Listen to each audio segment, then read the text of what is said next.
I rise to highlight some of the problems that have arisen after the decision to demonetize 500 rupees and 1000 rupee currency note. Prime Minister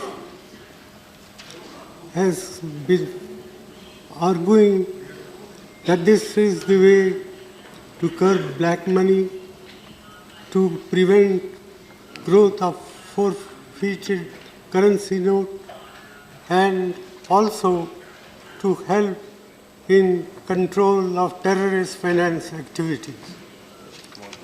I do not disagree with these objectives, but what I do want to point out is that in the process of demonetization, monumental mismanagement has been undertaken about which today there is no two opinions in the country as a whole.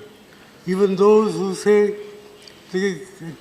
that this measure will do harm or will cause distress in the short run, but be in the interest of the country in the long run.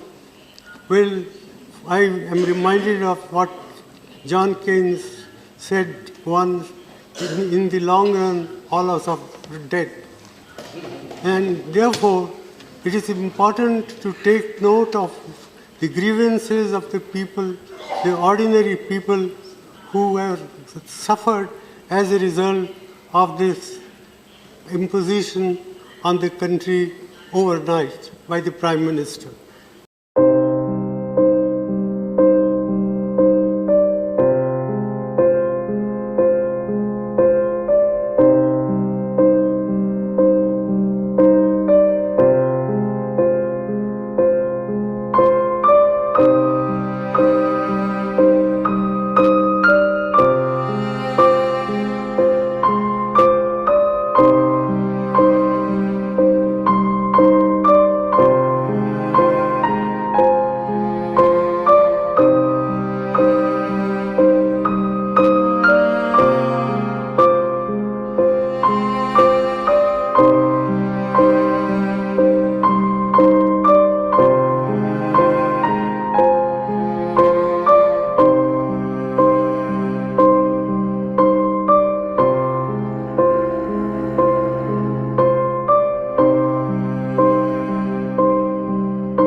বিরানব্বই বছর বয়সে প্রয়াত হলেন ভারতের প্রাক্তন প্রধানমন্ত্রী মনমোহন সিং। ব্যক্তিগত সততা, মার্জিত ব্যবহার, স্বল্পভাষী রাজনৈতিক মহলে এমন খরার দিনে যা মেলা দুষ্কর। ৯২ বছর বয়সে প্রয়াণ স্বাভাবিক, মৃত্যুর পর স্বাভাবিক সৌজন্য বলে তিনি সমালোচনার ঊর্ধ্বে। কিন্তু সত্যি কি তাই? আমরা কি মৃত্যুর পর সমালোচনার ঊর্ধ্বে চলে যাই? যদি সেটাই হতো তাহলে ইতিহাসে ঐতিহাসিক ব্যক্তিত্বদের পরিমাপ করাই যেত না। আনন্দবাজার লিখেছে স্বপ্নের স্রষ্টা ইতিহাসে। এই সময় লিখেছে বিদায় খোলা হাওয়ার রূপকার। অর্থনীতিকে দেশকে সাবালক করেছিলেন। রাজ্যের মুখ্যমন্ত্রী বলেছেন দেশকে পথ দেখাতে পারতেন তিনি। রাষ্ট্রপতি বলেছেন ভারতের অর্থনীতি সংস্কারে তার ভূমিকা গুরুত্বপূর্ণ। প্রধানমন্ত্রী বলেছেন প্রধানমন্ত্রী হিসেবে মানুষের জীবনের মানোন্নয়নে তার ব্যাপক অবদান রয়েছে। লোকসভার বিরোধী নেতা রাহুল গান্ধী বলেছেন তার দলের বর্ষিয়ান অভিভাবক সম্পর্কে। প্রগাঢ় জ্ঞান ও সত্যনিষ্ঠায় ভারতকে নেতৃত্ব দিয়েছেন মনমোহন সিংহ। তৃণমূলের সর্বভারতীয় সাধারণ সম্পাদক অভিষেক বন্দ্যোপাধ্যায় বলেছেন, তিনি অর্থনৈতিক সংস্কারের একজন স্থপতি, যা আমাদের জাতির ভবিষ্যতে নতুন রূপ দিয়েছে।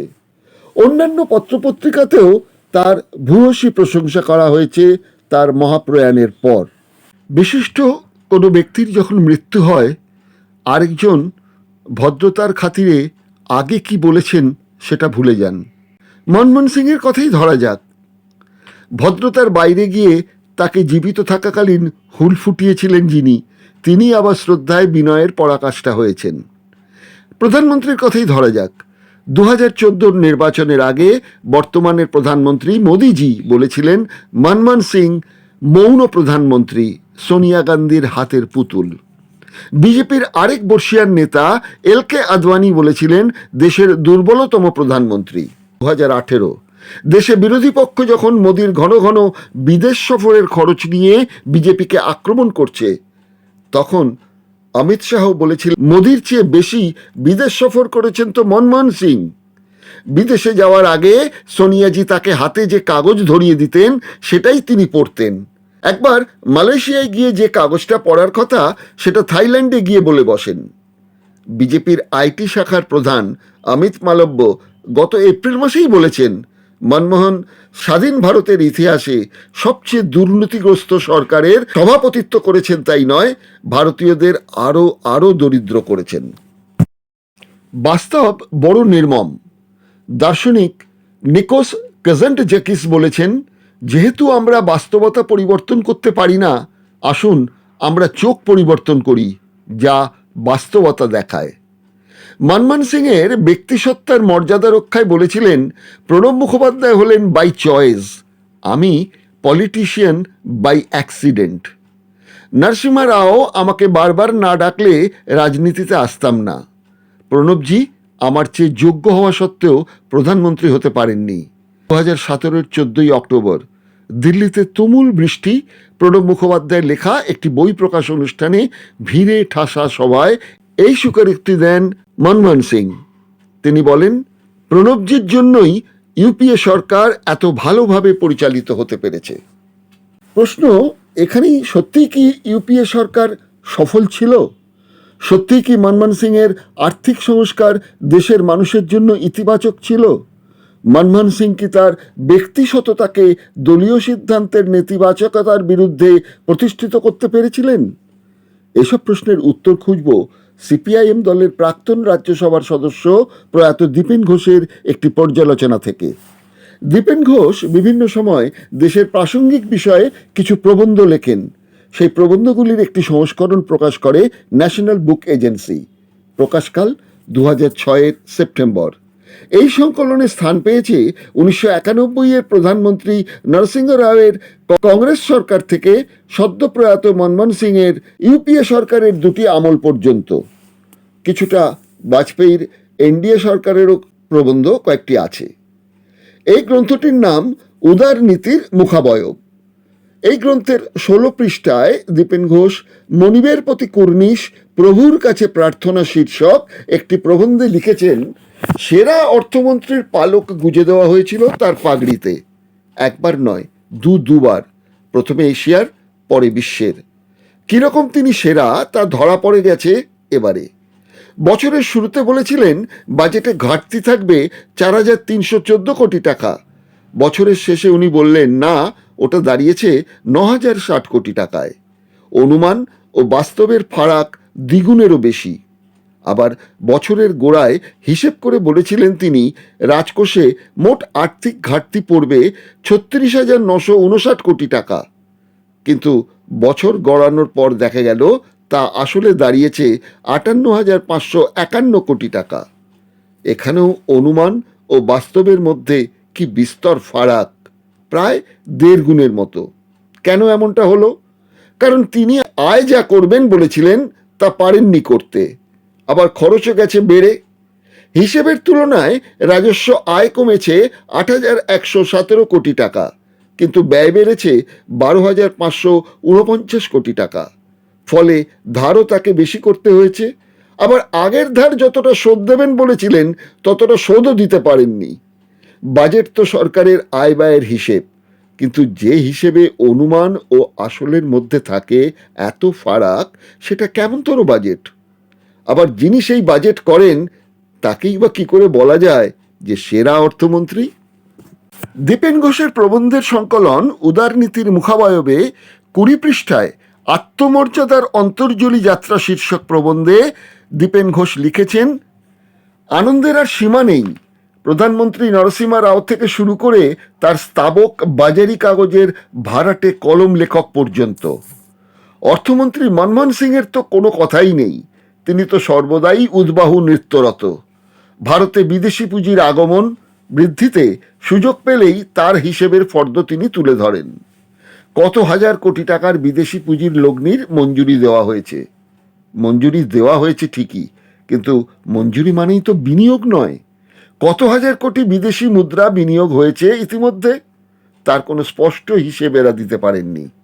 কিন্তু বিদেশি পুঁজির আগমনী সঙ্গীতে যেভাবে আকাশ বাতাস মুখরিত করা হচ্ছে তা শুনে যে কোনো মানুষেরই মনে হতে পারে বিদেশি পুঁজি বিনিয়োগকারীরা এদেশের অর্থনীতিকে সংকটের পাতাল থেকে তুলে এনে শক্ত ডাঙায় দাঁড় করিয়ে দিয়েছে।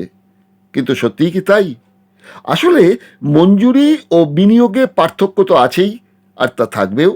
অনুমোদন হলেই সঙ্গে সঙ্গে লগ্নি হয় না, সময় লাগে। কিন্তু প্রশ্ন উঠেছে, যত হাজার কোটি বিদেশি মুদ্রা এদেশে এসেছে বলে দাবি করা হচ্ছে, তার কতটা বিদেশি প্রত্যক্ষ বিনিয়োগ? কোথায় তা যাচ্ছে? অর্থাৎ কোন ক্ষেত্রে তা বিনিয়োগ হচ্ছে এবং কি কি শর্তে? প্রথম প্রশ্নের উত্তর সরকারি ভাষ্যে না পাওয়া গেলেও অন্য সূত্রের হিসেব হলো, প্রত্যক্ষ বিদেশি বিনিয়োগের চেয়ে অনাবাসী ভারতীয় বিনিয়োগের পরিমাণ বেশি এবং তার ওপর আছে ভারতীয় কোম্পানিগুলির ইউরো ইস্যু, অর্থাৎ বিদেশের বাজারে ডিভেঞ্চার, শেয়ার, বন্ড বেচে যায় বাবদ ও রপ্তানি বাবদ বিদেশি মুদ্রার আগমন। বেসরকারি সূত্রের হিসেব অনুযায়ী 550 কোটি মার্কিন ডলার বিদেশি বিনিয়োগের যে মঞ্জুরি দেওয়া হয়েছে, তার মধ্যে মাত্র 100 কোটি মার্কিন ডলার এসেছে প্রত্যক্ষ বিদেশি বিনিয়োগ ওই হিসেবে। এই মুহূর্তে এটাও অস্বীকারের উপায় নেই, জ্যোতি বসু সরকারের দুবার মার্ক্সবাদী অর্থনীতিবিদ পণ্ডিত অশোক মিত্র ছিলেন অর্থমন্ত্রী।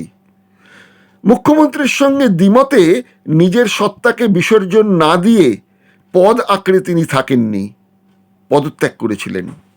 মনমোহন সিং কি সততার প্রতীক হলেও, অগাধ পাণ্ডিত্যের অধিকারী হলেও সংসদীয় পুঁজিবাদী দলের সদস্য হিসেবে অনেক ক্ষেত্রেই চোখ বুজে সমঝোতা করে গেছেন, চাকরি বাঁচিয়েছিলেন?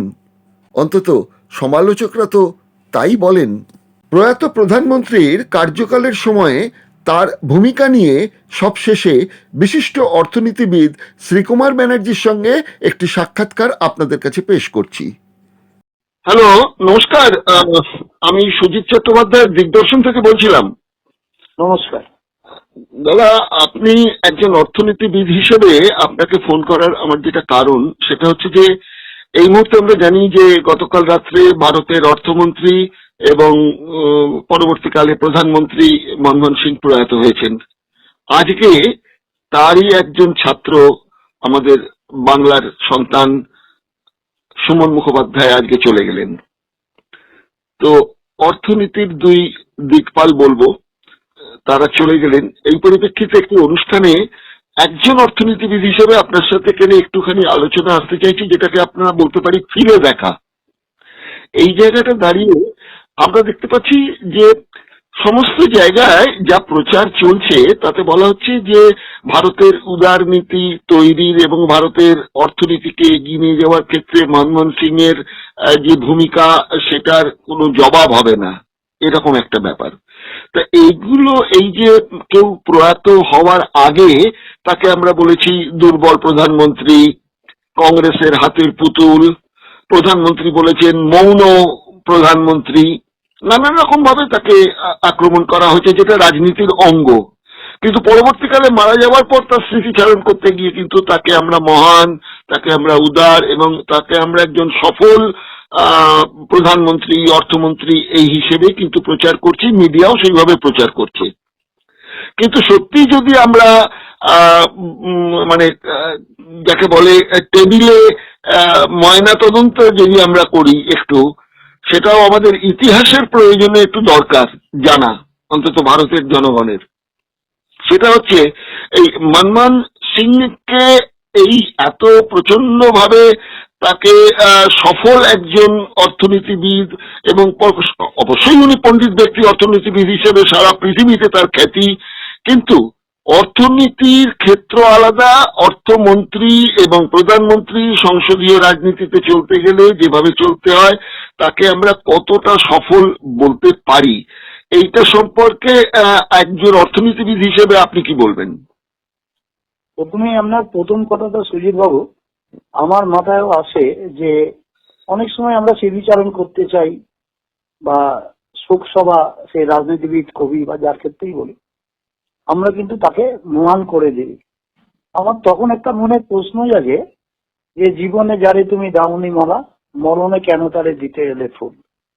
সুতরাং আমার মনে হয় হয়তো এইটা একটা যুক্তি হতে পারে যে যিনি মারা যান তার সম্বন্ধে, যখন বেঁচে থাকেন তার সম্বন্ধে ওই যে আপনি বললেন অনেক বিতর্ক তৈরি হয়, মৌন প্রধানমন্ত্রী থেকে আরম্ভ করে হাতের পুতুল সোনিয়া গান্ধী, এই যে কথাগুলো উত্তর, তখন হয়তো মনমোহন সিং এর একটা কাউন্টার দেওয়ার জায়গা ছিল। কিন্তু যখন কেউ মারা যান তার সম্বন্ধে যদি কোনো কটু কথা বা বিতর্কিত কথা বলা হয়, যেহেতু তিনি সুযোগ পাবেন না সেটাকে কাউন্টার করা, সেইটা থেকেই কিন্তু আমার মনে হয় যে আমরা এই কথাগুলো বলি না। তবে একটা কথা আপনার সাথে একমত যে মারা যাওয়ার পর হয়তো বিতর্ক কথা বলার দরকার নেই, কিন্তু অনেক সময় বাড়াবাড়ি করে একজন মানে দেবদাস স্থানে আমরা নিয়ে চলে যাই, মানে তিনি সব করেছেন। এটা হচ্ছে প্রথম অংশ। দ্বিতীয় অংশ, দেখুন অর্থমন্ত্রী হিসেবে আমি ওনার দুটো ওনার ইনিংস আছে, তিনখানা ইনিংস আছে। একটা তিনি দীর্ঘদিন আমরা ছিলেন, অনেক কম বয়সে আর্থিক প্রধান উপদেষ্টা ছিলেন 40 বছরে, রিজার্ভ ব্যাংকের গভর্নর ছিলেন। তারপরে মানে যেগুলো আমাদের অর্থনীতির একটা নিয়ন্ত্রক সংস্থা, প্ল্যানিং কমিশনের ডেপুটি চেয়ারম্যান ছিলেন। তারপর যখন 1991 সালে নরসিংহ রাও মানে চন্দ্রশেখরের পরে নরসিংহ রাও ক্ষমতায় এলেন কংগ্রেস, তখন দ্বিতীয় চয়েস হিসেবে মনমোহন সিংকে প্রধানমন্ত্রী করলেন, যখন হয়তো প্রণববাবুর ধারণা ছিল যে ওনাকেই বেছে নেবেন। যাই হোক, সেই ব্যাপার থেকে আমি একটা কথা বলতে পারি, সফল বিফল কতটা করতে পেরেছে না পেরেছে, উনি কিন্তু অর্থনীতি তখন যে জায়গায় দাঁড়িয়েছিল সেইটা দেখে কিন্তু আমাদের বিচার করতে হবে। তখন আমাদের অর্থনীতি সত্যিকারে একটা টালমাটাল অবস্থা না, একটা ভঙ্গুর অবস্থায় ছিল। বিদেশি পুঁজি মানে আমরা ফরেন কারেন্সি রিজার্ভ এমন জায়গায় নেমে গেছিল যে এক সপ্তাহের আমদানির টাকা দিতে গেলে আমাদের ফরেন কারেন্সি চলে যাবে।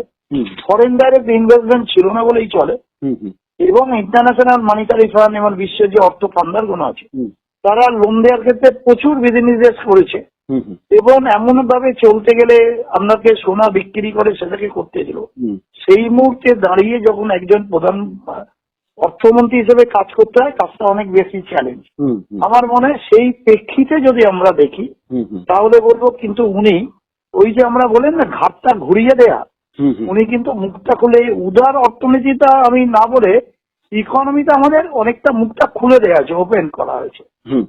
এবং এই করতে গিয়ে আপনি দেখছেন ব্যাংকিং সেক্টর রিফর্মস হয়েছে, বিভিন্ন জায়গায় রিফর্মস হয়েছে, এবং ফরেন পুঁজিটা বিতর্ক থাকতে পারে এতে এসে আমাদের কি লাভ হয়েছে না হয়েছে, কিন্তু আমাদের অর্থনীতিতে যে লাইসেন্স রাজ ছিল যার জন্য অনেক বেশি দুর্নীতি হয়েছে। আপনি পাল্টা বলতে পারেন নরসিংহ রায় মনমোহন সিং এর প্রধানমন্ত্রীর সময় কংগ্রেসের বিরুদ্ধে প্রচুর দুর্নীতির অভিযোগ এসছে এবং সেইগুলো হয়তো প্রমাণিত হয়নি, কিন্তু অর্থনীতির ক্ষেত্রে আমি বলবো উনি ভারতবর্ষের লোক তখন ভাবতে পারতো না। আপনি যদি ব্যাংকিং সেক্টরে যান, যে ব্যাংকের লোকেরা চেয়ারে বসে কাজ করছে 10টার সময়, এটা ভাবা যেত না।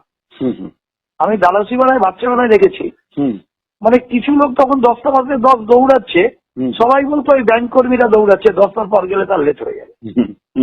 তা সুতরাং একটা প্যারাডিগাম শিফট হয়েছে বিহেভিয়ার প্যাটার্নে, এইটা হয়েছে। আর লাইসেন্স রাজটা তুলে দেওয়াতে কি হয়েছে, সবেতেই যদি লাইসেন্স রাজ করে দেন তাতে কি হয়, সবচেয়ে বেশি কিছু কন্ট্রোল ইকোনমিটা আজকের দিনে দাঁড়িয়ে আমরা বুঝতে পারছি চলতো না।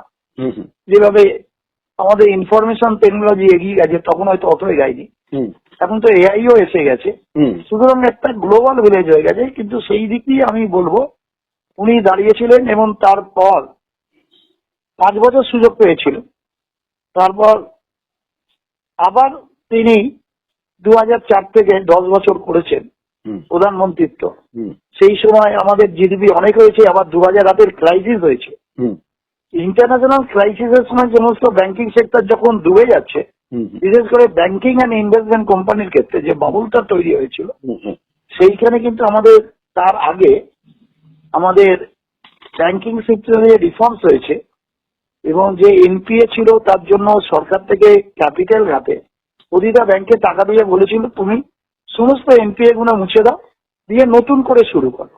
সুতরাং অনেক ক্ষেত্রেই আমার মনে হচ্ছে এইগুলো কিন্তু দৃষ্টিভঙ্গিতে একটা যেটা হয়েছিল সেটা কিন্তু আমরা আগে ভাবতে পারিনি। অর্থাৎ আমাদের বলল তোমরা যে উত্তর পূর্ব কোণে দেখাচ্ছ একটু সরে দেখো, ওইখানটাও একটা ভালো অপশন আছে। আমি মনমোহন সিংকে বলবো এই যে নতুন অপশনটা করে দিল, এবার এখানে একটা প্রশ্ন আসতো, আমরা অনেক বিতর্কে গেছিলাম যে উদারতা মানে কি জানলা খুলে দেবো না দরজা জানলা খুলে দেবো আর বিদেশি শক্তি ঝড় এসে আমাদের লন্ড বন্ধ করে দেবে। সো আজকের দিনে যেভাবে চলছে, ধরুন 2-3টে বৃহৎ শিল্পগোষ্ঠী সব নিয়ে নিচ্ছে, বাইরে থেকে আসছে, এটা লুটপাট হচ্ছে। আবার ওপেন আপ ইকোনমি মানে যতটা আমার দরকার ততটুকু আমি জানলা খুলছি পূবের সূর্যটা ঢোকার জন্য। তা সেই দিক দিয়ে আমার মনে হয়েছে তখন হয়তো প্রথম দিক বলেই হয়তো সম্ভব হয়েছে, একটা চেকস অ্যান্ড ব্যালেন্স ছিল এই কতটা আমার দরকার নেয়ার। আর সেই সময় ইকোনমিক গ্রোথ হয়েছে, তখন কি আপনার মানুষ খেতে পেরেছে, অনেকগুলো জায়গায় দুর্ভিক্ষ হয়েছে, মানুষ খেতে পারেনি, অনাহারে মারা গেছে, কৃষকরা হত্যা করেছে, মানে আত্মহত্যা করেছে, এইসব ছিল। আর আরেকটা জিনিস ধরুন, এইসব মানুষ যখন পলিটিক্যাল এরিয়ায় ঢুকে যায় সবটাই তো ওনার মতন করা যাবে না, তার কারণ যে দলের হয়ে উনি প্রধানমন্ত্রিত্ব করছেন সেই দলটার প্রথম লক্ষ্য কিন্তু ভোটটা জিততে হবে। আরো অনেক কিছু কম্পালশন থাকে, আমি বলতে চাইছি না। সেই জায়গায় দাঁড়িয়ে উনি যতটা বেড়েছেন, যতটা নির্বাক ছিলেন, মৌন ছিলেন, কিন্তু ওনার কাজের মধ্যে কিন্তু একটা নির্ভীকতা ছিল, যে উনি যেটা মনে করেন হয়তো বুঝিয়ে সুঝিয়ে করেন। ওনার কাজের পদ্ধতি হয়তো অন্যরকম ছিল, কিন্তু মেক দ্য পিপল আন্ডারস্ট্যান্ড যে এটা করা উচিত। শেখর বাবু, আপনাকে এই প্রসঙ্গে একটা কথা বলি যে বাংলা একটা প্রবাদ আছে যে নির্বাক থাকাটাও নাকি একটা সম্মতির লক্ষণ। অর্থাৎ দল যা সিদ্ধান্ত নিচ্ছে সেইগুলোতে উনি সম্মতি জানিয়েছেন। কিন্তু আমরা যদি তাকিয়ে দেখি, আমাদের এই বামফ্রন্ট সরকারের প্রথম অবস্থার 2বার অর্থমন্ত্রী ছিলেন অশোক মিত্র। জ্যোতিবাবুর সঙ্গে তার খুব একটা ভালো সম্পর্ক ছিল এবং বিদগ্ধ পণ্ডিত ছিলেন উনি। উনি যখন নেদারল্যান্ডস থেকে ডক্টরেট নিয়ে এলেন, তারপরে ওনার একটা আলাদা করে তত্ত্ব ছিল, সেই তত্ত্বটাও কিন্তু সারা পৃথিবীতে বিখ্যাত হয়েছিল। সেটা হচ্ছে ট্রেড ইউনিয়ন, শ্রমিকের মজুরি, তাদের শেয়ার মার্কেটের ইকোনমির কি ছাপ পড়বে, এই নিয়ে তার একটা তত্ত্ব। এরকম একজন পণ্ডিত মানুষকে সিপিআইএম দল যখন অর্থমন্ত্রী করলো, তার কারণ হচ্ছে দলের মধ্যে অর্থমন্ত্রী কম পড়িয়া ছিল। সেই জায়গায় কিন্তু অশোক মিত্রকে রাসবিহারী কেন্দ্র থেকে জিতিয়ে নিয়ে এসে করা হলো। কিন্তু এই অশোকবাবুও কিন্তু মার্ক্সবাদী হওয়া সত্ত্বেও এই সংসদীয় দলের সব কথাকে মেনে নিতে পারেননি। যেমন সেই শিক্ষকের মাইনে বাড়ানো নিয়ে জ্যোতিবাবুর সঙ্গে কিন্তু তার একটা সংঘাত হয়েছিল এবং তিনি পদত্যাগ করে চলে গিয়েছিলেন সসম্মানে একদম। এবং তাতে উনি একটা বিখ্যাত কথাও বলেছিলেন। তিনি তখন বলেছিলেন যে কমিউনিস্ট কখনো ভদ্রলোক হয় না। তাহলে কি মনমোহন সিং ভদ্রলোক বলেই এই সমঝোতা করে সংসদীয় গণতন্ত্রে কংগ্রেস যে পুঁজিবাদীদের দোসর হিসেবে কাজ করেছে সেটা নীরব সম্মতি জানিয়ে গেছিলেন? যদি একটু অন্যভাবে দেখেন, মানে আপনি যে উদার অর্থনীতির কথা যখন বলবেন তখন কিন্তু আপনি নিজের অজান্তেই পুঁজিবাদীর পক্ষেই কথা বলছেন, সেটাই দাঁড়ায়। এবং তার চেয়ে বড় কথা দেখুন, হয়তো কমিউনিস্টরা অন্য কথা বলবেন, মার্ক্সীয় তত্ত্ব অনেক কথা বলবেন, কিন্তু আজকের দিনে দাঁড়িয়েও আপনি যদি দেখেন পুঁজি কিন্তু সবচেয়ে বেশি জোরালো ভাবে কথা বলে। মানে যিনি ইনভেস্টমেন্ট করবেন, যিনি টাকা দেবেন, যেমন ধরুন আমি ব্যাংক থেকে, আমি যদি সহজ করে বোঝাই, আমি যদি ব্যাংক থেকে কোনো কেউ লোন নেয়, মানে আমি আম্বানি আদানি এই লেভেলের মানুষদের কথা বলছি না, যদি এসএমই নেয়, ছোট কোম্পানি নেয়, দেখবেন ব্যাংকের অনেক কিছু না আপনার এমবার্গো থাকে, যে তাদের এই কথাগুলো শুনতে হবে। তার কারণ উনি টাকাটা দিয়েছেন, ওনার স্টেকটা বেশি। হুম হুম ঠিক স্বাভাবিকভাবে যেখানে আপনি পুঁজিকে আমন্ত্রণ জানাচ্ছেন, পুঁজিকে আনবো হুম আর সমাজতান্ত্রিক কথাবার্তা বলবো, হুম এ দুটো মনে হয় খুব বেশি মিল খায় বলে আমার মনে হয় না। হুম হুম এইবার একটা প্রশ্ন আছে, যেটা আনকনসিয়াস রুল অফ হিস্ট্রি বলে বিখ্যাত, হুম কিন্তু যদি মনে করে এই যে আপনি কাজের বদলে খাদ্য বা 100 দিনের কাজের যে অধিকার হুম বা রাইট টু ইনফরমেশন অ্যাক্ট, একটা দিগন্তকারী আইন তৈরি হয়েছিল মনমোহন সিং এর প্রধানমন্ত্রী থাকাকালীন। হুম হুম এবং আপনি যদি তাকিয়ে দেখেন, আজকে 100 দিনে কাজের বদলে কাজের দিলে আপনার রুরাল ইকোনমিটা এক্সপ্যান্ড করছে, হুম স্বাভাবিকভাবেই আপনার কেনা বেচা বাড়ছে, হুম হুম এবং ইকোনমি যত বেশি মুভ করবে হুম আপনার ইকোনমিক গ্রোথ তত বেশি হবে। হুম যদি সাধারণের বোঝার জন্য বুঝিয়ে দেওয়া হয় যে 1 টাকা একদিনে যত বেশি করে তত বেশি সম্পদ তৈরি করে, 1 টাকা দিনে 100 বার করে, এবার 100 টাকার ইকোনমি হয়। এখানে একটা কথা বলি শ্রীকুমার বাবু আপনাকে, সেটা হচ্ছে যে আমরা যে পুঁজিবাদী দেশ হিসেবে মার্কিন দেশকে চিনি, তো সেই মার্কিন দেশেরই একজন অর্থ উপদেষ্টা যার নাম হচ্ছে সুজেন লিন অরম্যান, তিনি বলছেন যেটা আপনার দরকার নেই সেটা আপনি কিনবেন না, আর যে তারাও আপনার চলছে ও চলবে সেটা প্রত্যক্ষভাবে আপনার জীবনে কোনো মূল্য সংযোজন করেন না, সেটাও কেনা বন্ধ করুন। মানুষকে দেখানোর জন্য জিনিস কিনে ঘর ভরবেন না, বিশেষ করে তাদের দেখানোর জন্য যাদের আপনি পছন্দও করেন না। তাই উদারনীতির জায়গা থেকেই যে বলা হচ্ছে মানুষের ক্রয় ক্ষমতা বেড়েছে, সত্যি কথা আজকাল মরে গেলে দেখবেন একটা কিনলে একটা ফ্রি, অত টাকার কিনলে অত টাকা ফ্রি, সুযোগ সুবিধাগুলো দেওয়া হচ্ছে। আসলে প্রত্যেক মানুষের যা রোজগার তার তুলনায় যে খরচা করার তার যোগ্যতা, সেই যোগ্যতার বাইরে তাকে দিয়ে প্রলোভিত করা হচ্ছে, সে তখন সেই জিনিসগুলো কিনছে, মাসের শেষে গিয়ে আবার সে টাকা লোন করছে সেই ঘাটতিটা মেটাতে গিয়ে। তো এইভাবে কিন্তু ধীরে ধীরে ধীরে ধীরে হয়তো আমরা খাতায় কলমে জিডিপি দেখছি, আরে জিডিপি বলতে আমরা যেটা বুঝি আপনি আমার থেকে ভালো করে জানেন যে সেটা আমরা অর্গানাইজ সেক্টরকে ক্যালকুলেট করে আমরা জিডিপির গ্রোথ বলি, কিন্তু ভারতবর্ষের মতন জায়গা তো হচ্ছে আনঅর্গানাইজ সেক্টর। এখানে এই যে জিডিপির গ্রোথটা দেখাই আমরা, যে মূল্যটা ঝোলাই, সেটা কতটুকু মানে বাস্তবোচিত। এই সম্পর্কে আপনাকে একটা ছোট কথা বলি, যখন আমাদের মনমোহন সিং অর্থমন্ত্রী ছিলেন সেই সময়তে রাও প্রধানমন্ত্রী হিসেবে একটা গোল্ডেন হ্যান্ডশেক নীতি করেছিলেন, তার জন্য টাকার ফান্ডের দরকার ছিল। তাকে বলা হয়েছিল যে এই যে গোল্ডেন হ্যান্ডশেক করিয়ে কর্মীদের ছাঁটাই করা হচ্ছে, উনি প্রতিবাদ করেছিলেন, মনমোহন সিংও প্রতিবাদ করেছিলেন, বলেছিলেন এটা ছাঁটাই নয়, এটা ছাঁটাই নয়, একটা স্থিতি অবস্থা আনার জন্য ব্যাপার, সরকারি খরচ কমানো, এইসব ব্যাপারগুলো দেখানোর।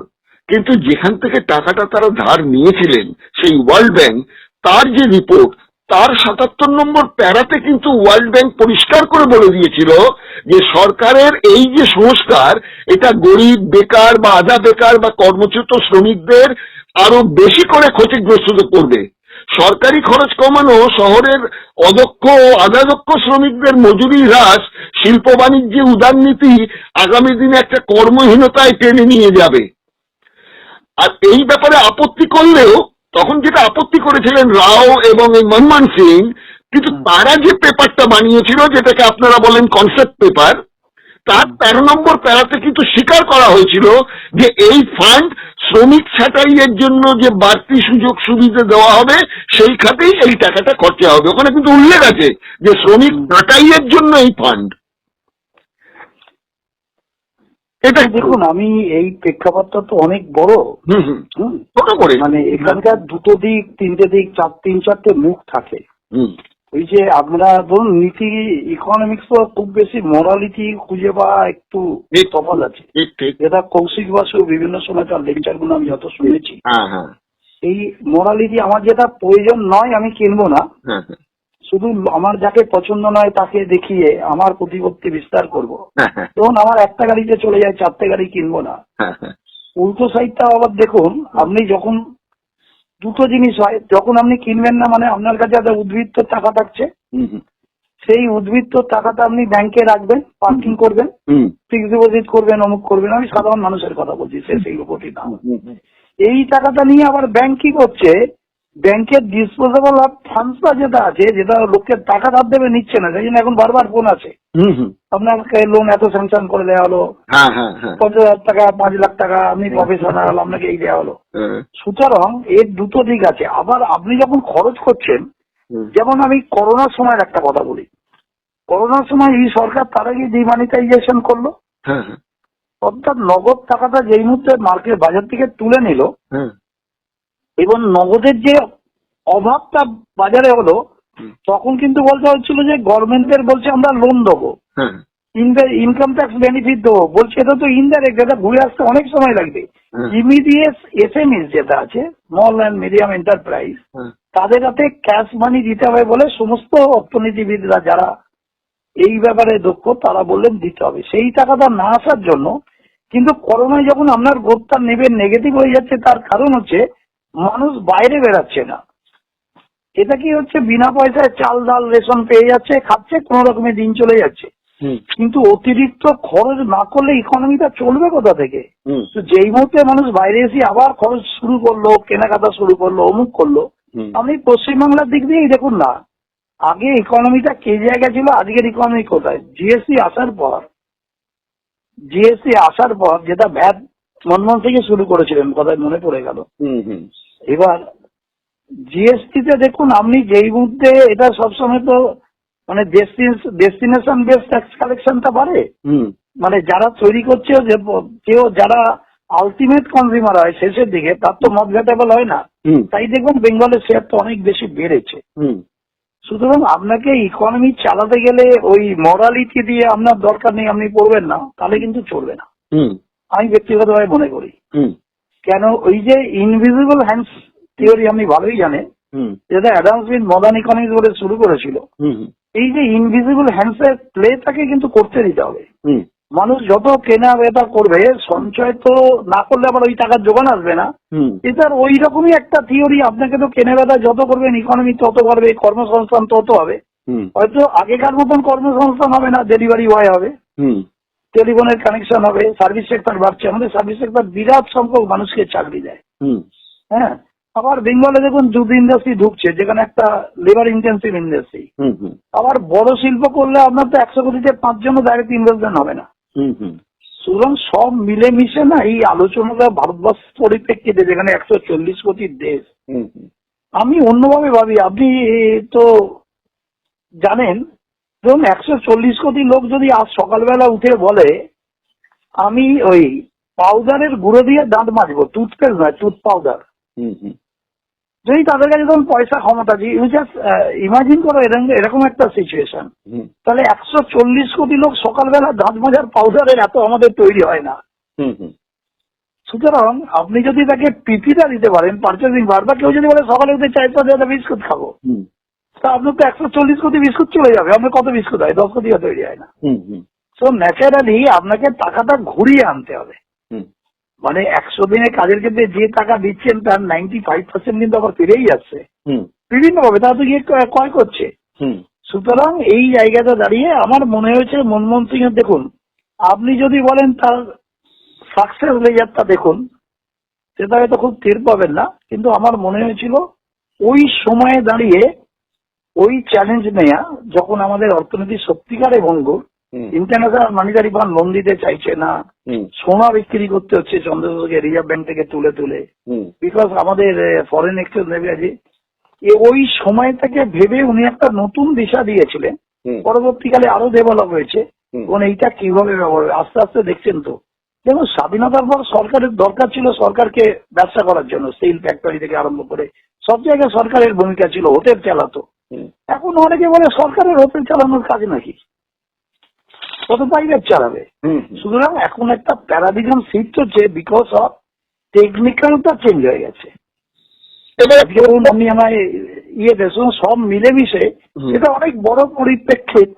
তবে মনমোহন সিংকে একটা জিনিস আমি বলতে পারি, আমরা তো রাজনীতিতে জ্ঞানীগুণী লোকেরা খুব কম আছেন, মানে সিম্পল গ্র্যাজুয়েট সেও অর্থমন্ত্রী হিসেবে হয়ে যায়, শিক্ষামন্ত্রী হয়ে যায়, এগুলো তো খুব ভালো ভালো বিজ্ঞাপন নয়।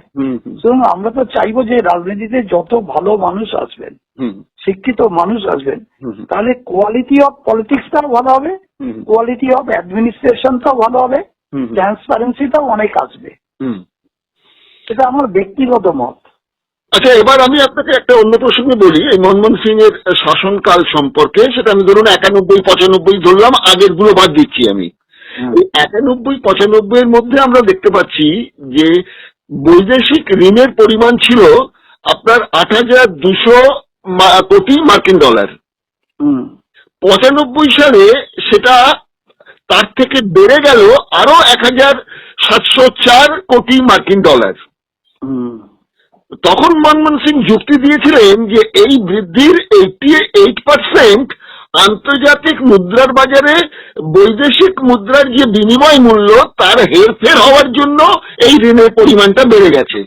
হুম কিন্তু এই যে যুক্তিটা খাড়া করেছিলেন মনমোহন সিং, সেটা হচ্ছে যে ঋণের টাকাটা তো ঘরেই এলো না, ঋণের মোট পরিমাণ তাহলে বেড়ে যায় কি করে।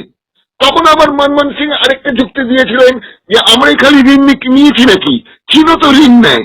কিন্তু যে কথাটা তিনি বললেন না সেটা হচ্ছে চীন তার রপ্তানি আয়ের এবং ঋণের সুদের মাত্র 11% অনুপাতে কিন্তু বৈদেশিক ঋণ নিয়েছে।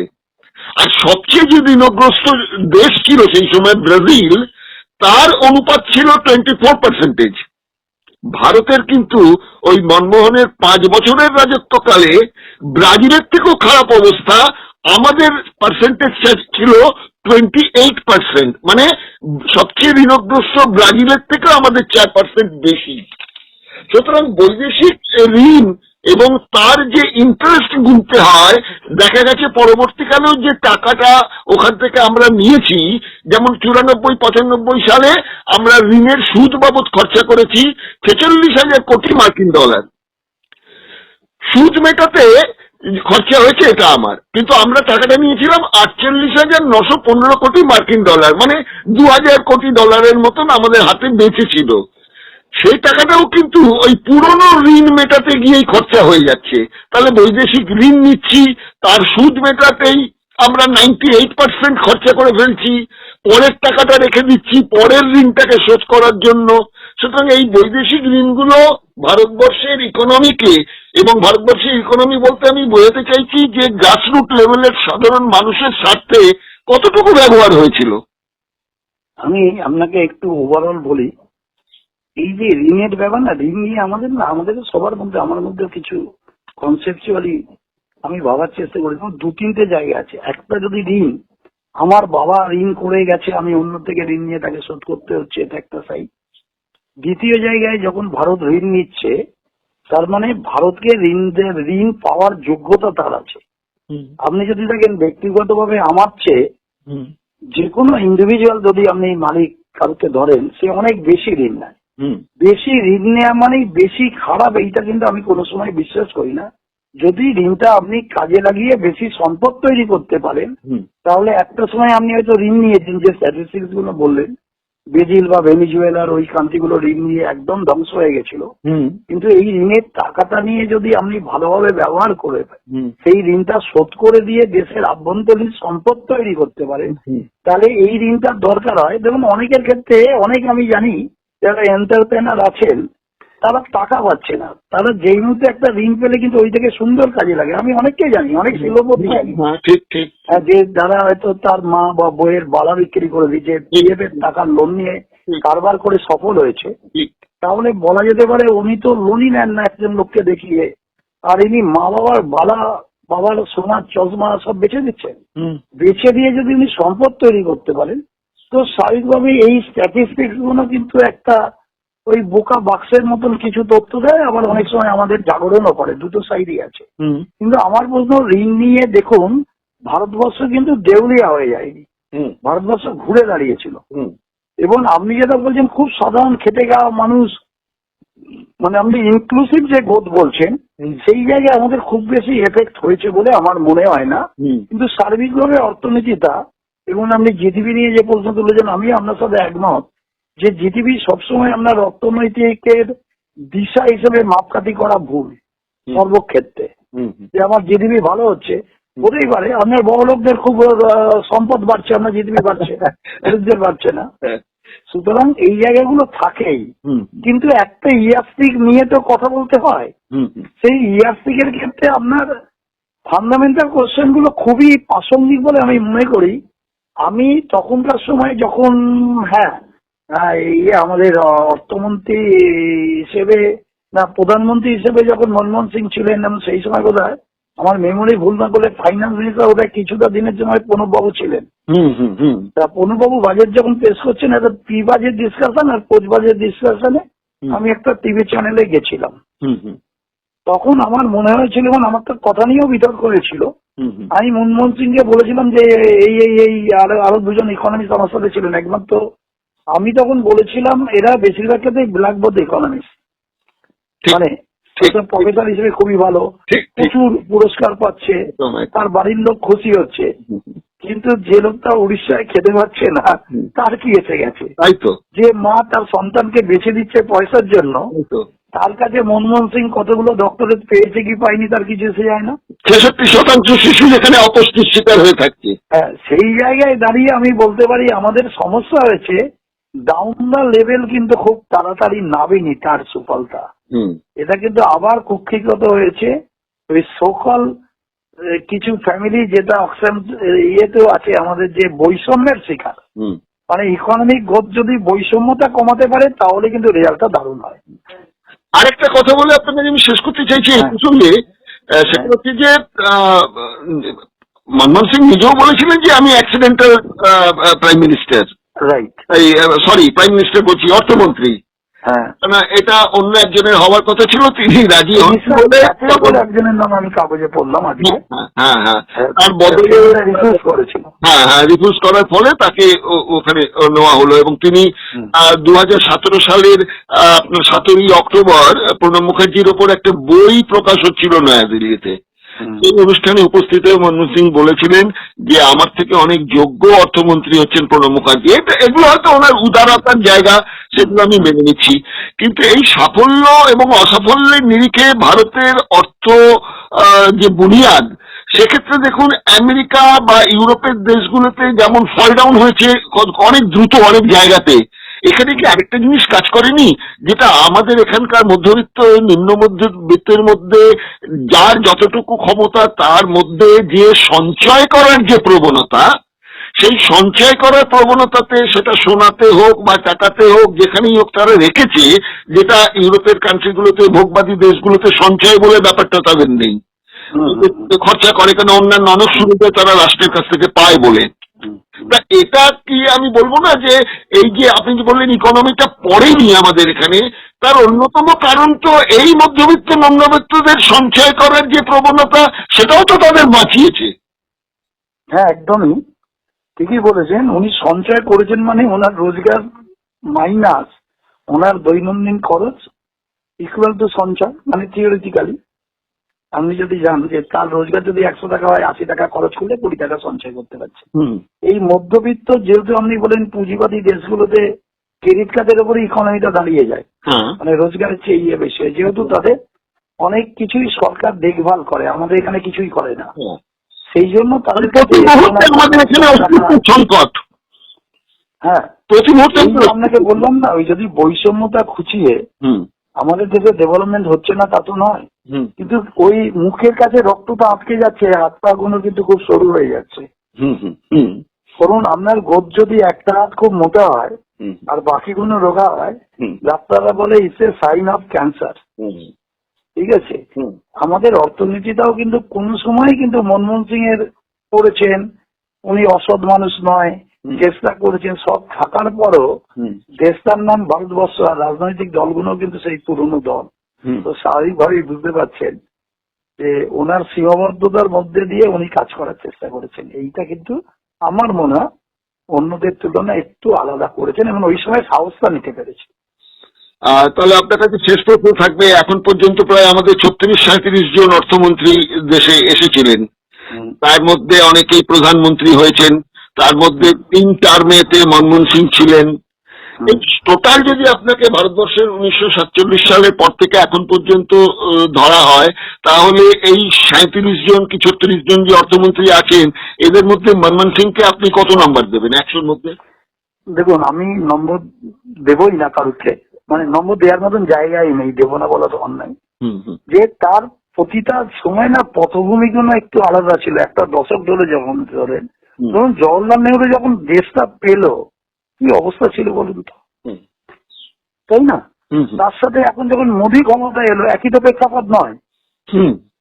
তো স্বাভাবিকভাবেই 1991 সালে যখন উনি ধরলেন প্রেক্ষাপট গুলো আলাদা, এবং সাহসী এবং ব্যতিক্রমী হিসেবে কিন্তু আমি মনমোহন সিংকে একটু আগে রাখবো। বিশেষ করে কংগ্রেস ঘরানায় এইরকম অর্থনীতি ওনারা ওই অ্যাক্সিডেন্টালি দিয়ে ফেলেছেন, যার জন্য অনেকেই বলেন সব ফাইল উনি সই করেন না, তার আগে অন্য লোক দেখে দেন, দিদিমণি বা মাস্টার মশাইরা। হ্যাঁ, সেইটার জন্য আমি বলবো নম্বর না, তবে উনি কিন্তু অনেকটাই বিষয় করেছেন। আমার মনে হয়েছিল 1991 সালে যে স্টেপটা নিয়েছিল রাইট স্টেপ, আর না হলে যেভাবে চলছে ওইভাবে চলতে দিলে আমি জানি না কি হতো।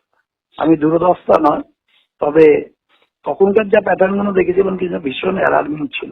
নিন্দুকরা বলে যে মোটামুটি মনমোহন সিং যেটা করেছেন সেটা উনি ওনার চাকরিটা বাঁচিয়ে চলেছেন। আপনি কিভাবে দেখবেন জানি না। হ্যাঁ দেখুন, চাকরি তো বাঁচায়, যে প্রধানমন্ত্রী হয় সেও জানে আমার 5 বছরের জন্য চাকরি, মানুষ যদি ভোট না দেয় তাহলে আমার চাকরিটা চলে যাবে। উনি নির্বাচনে যেতেন, একবারও নির্বাচন উনি তো রাজ্যসভায় এসছেন, কিন্তু সরকারটাকে তো জিতে আসতে হয়। সরকারে না এলে তো মনমোহন সিং তো আর অন্য কেউ সরকারের সময় অর্থমন্ত্রী হতে পারতো না, মানে হতো নাকি আমি জানি না, হয়নি। তো স্বাভাবিকভাবেই প্রথম সরকারটাকে তার সংখ্যাগরিষ্ঠ পেতে হয়, তারপর তার মুখ্যমন্ত্রী, প্রধানমন্ত্রী, স্বরাষ্ট্রমন্ত্রী তৈরি হয়। তো সবারই চাকরিটা কিন্তু টেম্পোরারি, জানেন তো, চাকরি বাঁচানোর জন্যই সব হয়, যদি মোটা কথায় আপনি জানতে চান। খুব ভালো লাগলো সুকুমার বাবু, অনেকটা সময় আমরা নিয়ে নিলাম। আজকের পরিস্থিতিতে আমরা একজন সত্যি পণ্ডিত প্রাজ্ঞ ব্যক্তিকে আমরা হারিয়েছি। তিনি কতটা সফল বা কতটা সফল নয় এই বিতর্ক তো ইতিহাস যখন আছে, ইতিহাসে প্রত্যেকের ক্ষেত্রেই থাকবে, আপনার ক্ষেত্রেও থাকবে, আমার ক্ষেত্রেও থাকবে, সবার ক্ষেত্রেই থাকবে।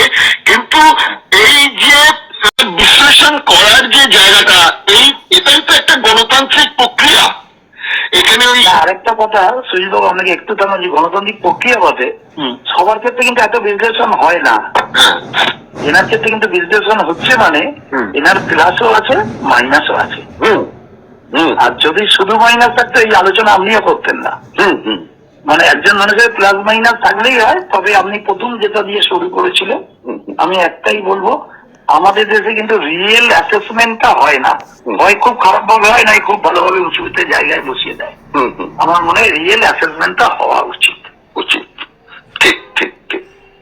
খুব ভালো লাগলো সুকুমার বাবু আপনার সঙ্গে কথা বলে। ধন্যবাদ, আপনার সাথে কথা বলে আমার খুব ভালো লাগলো। একটা ধারণা একটা মোটামুটি পেলাম, এবং আমার দিগদর্শকের চ্যানেলের যে গ্রাহকরা আছেন, এই অসংখ্য গ্রাহকরাও কিন্তু একটা নির্ভেজাল আলোচনা করলাম, যেখানে কাউকেও আমরা দেবতার আসনে বসে খালি স্তুতি করিনি, ভালো মন্দ দুদিক নিয়েই আমরা আলোচনা করতে পেরেছি।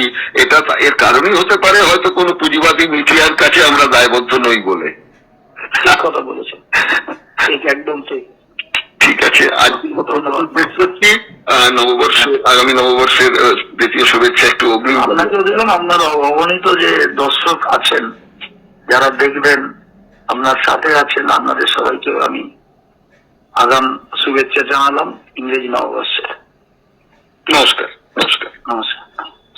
অনুষ্ঠানটি ভালো খারাপ যাই লাগুক না কেন অবশ্যই মন্তব্য করবেন, লাইক দেবেন, ভালো লাগলে অন্যকে শেয়ার করবেন, আর অবশ্যই সাবস্ক্রাইব করবেন। এরকমই কিছু যারা হাটকে অনুষ্ঠান যদি দেখতে চান। প্রাক নববর্ষের শুভেচ্ছা জানিয়ে শেষ করছি। নমস্কার, ভালো থাকবেন। দিগদর্শন, 10-এর সাথে, দেশের পাশে।